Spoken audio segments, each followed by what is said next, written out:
নমস্কার বন্ধুরা, the glorious Bengal চ্যানেলে আপনাদের সকলকে স্বাগত জানাই। আর আজকের যে ভিডিও, সেই ভিডিওর বিষয়বস্তু হচ্ছে প্রিসাইডিং অফিসার কিভাবে ইসিআই নেট অ্যাপ্লিকেশন ইনস্টল করবেন এবং তার ব্যবহার করবেন।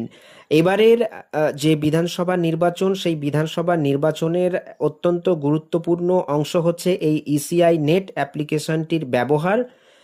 তবে ভিডিওটি শুরু করার আগে বলে নিই, চ্যানেলে যদি নতুন হয়ে থাকেন তাহলে অবশ্যই চ্যানেলটিকে সাবস্ক্রাইব করুন এই ধরনের ইনফরমেটিভ ভিডিও পেতে। আপনারা গুগল প্লে স্টোরসে চলে যাবেন, সেখানে প্লে স্টোরসে যাবার পরে ইসিআই নেট টাইপ করবেন এবং তারপরে ইনস্টলে ক্লিক করবেন। ইনস্টল হয়ে যাবার পরে অ্যাপটিতে ক্লিক করবেন এবং থ্রি ডটস পাবেন। এই থ্রি ডটসে গিয়ে ক্লিক করবেন। থ্রি ডটসে ক্লিক করবার পরে এরকম লগ ইন অপশান আসবে, যার দ্বিতীয় অপশানটিতে আপনারা চলে আসবেন। দেখুন, কন্ডাক্ট অফ ইলেকশন, এই জায়গাটিতে ক্লিক করবেন। এই জায়গাটিতে ক্লিক করবার পরে পরবর্তী পেজ আসবে পিআরও অর্থাৎ প্রিসাইডিং অফিসার, এইখানটিতে ক্লিক করবেন।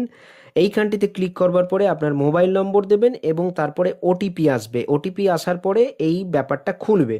এটা আর একবার দেখিয়ে দিচ্ছি, দেখুন এইখানে যাবেন এবং থ্রি ডটসে যাবেন। থ্রি ডটসে যাবার পরে অফিসার্স লগ ইনে চলে যাবেন। এই অফিসার্স লগ ইনে ক্লিক করবার পরে এই জায়গাটা চলে আসবে কন্ডাক্ট অফ ইলেকশন, এবং কন্ডাক্ট অফ ইলেকশন ক্লিক করবার পরে চলে আসবেন পিআরও যেখানে রয়েছে, সেই পিআরওতে ক্লিক করবেন।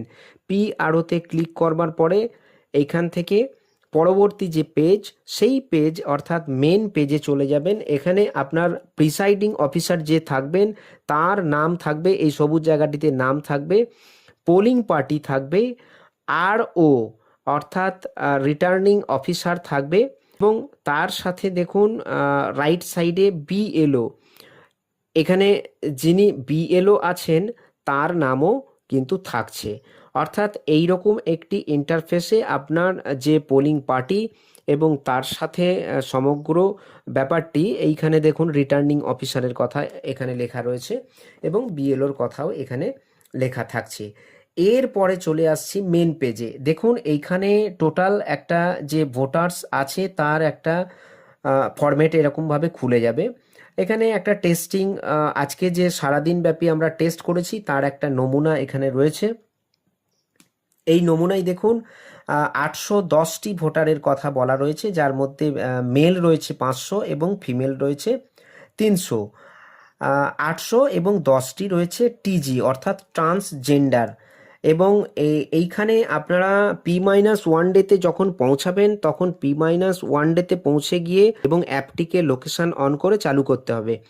এবং এই চালু করবার পরে দেখুন এখানে এন্টার ইভিএম ভোটস, মানে 7টা থেকে 9টা, তার আগে আপনাদেরকে লিখতে হবে পোল স্টার্ট, এবং মক পোল হয়ে গেছে সেটারও অপশান ওখানে থাকবে। মক পোল হয়ে গেছে লেখার পরে এই অপশানটি খুলে যাবে এবং এখানে 7টা থেকে 9টা প্রথম ফেজে আপনারা ক্লিক করবেন। এই প্রথম ফেজ হয়ে যাবার পরে সেখানে এন্ট্রি করে দেবার পরে এরপরে দেখুন 7টা থেকে 9টা আপনার কত পোল হয়েছে সেটা দেবেন, এবং কোনো কারণে আপনি যদি মিস হয়ে যান তাহলে 20 মিনিট আপনার সময় থাকবে, অর্থাৎ 9টা 20 পর্যন্ত। প্রত্যেকবারই 20 মিনিট করে সময়ের কথা এখানে এখনো পর্যন্ত বলা রয়েছে।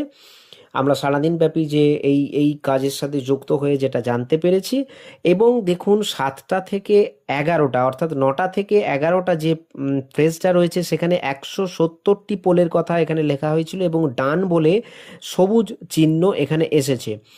এরপরে প্রতি 2 ঘন্টা পর পর আপনারা যখন এই পোল পাঠাতে থাকবেন তখন আপনাদের কাছে এই রকম একটা ইন্টারফেস চলে আসবে এবং এই গ্রিন হতে থাকবে পরবর্তী পর্যায়গুলো, এবং গ্রিন হতে হতে একদম শেষ পর্যায়ের দিকে বিষয়টা চলে যাবে।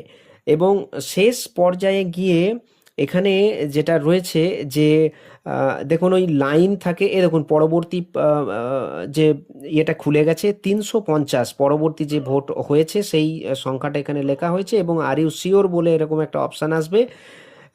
যে একটার মধ্যে, এবং আপনাকে পুনরায় টাইপ করতে হবে এবং সেই টাইপ করবার পরে এটাকে কনফার্ম করতে হবে।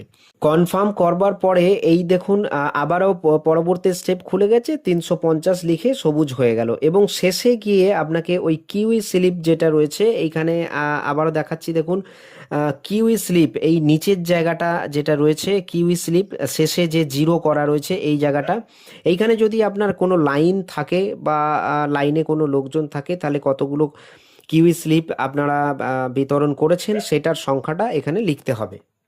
এবং শেষে গিয়ে দেখুন টোটাল ভোটার্স এই যে ব্যাপারটা এটা চলে আসবে, যে টোটাল ভোটার্স আপনার কতগুলো ছিল সেই ব্যাপারটাকে এখানে লিখতে হবে। দেখুন 750 ভোটার ছিল এখানে, 750 ভোটারের মধ্যে 480 মেল এবং ফিমেল হচ্ছে 270, অর্থাৎ সব মিলিয়ে আমার যেটা পোল হয়েছে সেটা হচ্ছে 750টা পোল হয়েছে। এখানে কোনো ট্রান্সজেন্ডার নেই, যে কারণের জন্য ট্রান্সজেন্ডারের জায়গাগুলো বা ইডিসি বা টেন্ডার ভোট এগুলো জিরো আছে। এবার এইটা যখন আপনারা ফিল আপ করবেন এখানে দেখুন একটা ওয়ার্নিং দিয়েছে, before living the polling station please ensure the data entered below matches from 17C, অর্থাৎ হার্ড কপিতে যেটা হবে সেই হার্ড কপির সাথে যেন এটার মিল থাকে। ঠিক আছে, এইভাবেই করবেন আপনারা। খুব সহজ পদ্ধতি করে আপনাদেরকে দেখালাম এবং আশা করি এটা আপনাদের খুবই কাজে লাগবে। তো সকলেই ভালো থাকবেন। সকলকে ধন্যবাদ জানাই ভিডিওটি দেখার জন্যে।